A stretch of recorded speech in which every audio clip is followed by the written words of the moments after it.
Yan, laban na. Ano mga paninda mo? Mga kamatis, sibuyas, bawang, Hmm. luya, sili. Yung gulay, doon pinauubos kasi pagka dinala ko dito lang na.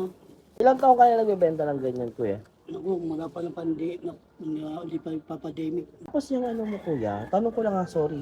Ano siya, inborn po ba yung ano? Inborn. Pinakana ko, ganito na.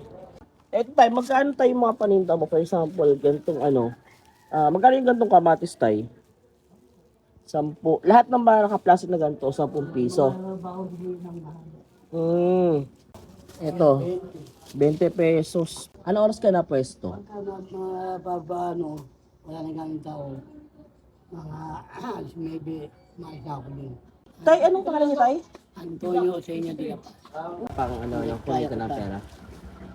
Ito nga, bawal ng Diyos eh, paano? Kaya pinagabay ang Panginoon. Binibigyan pa ako ng lakas. Siguro, makikita niya, hirap ko. Yan, laban na.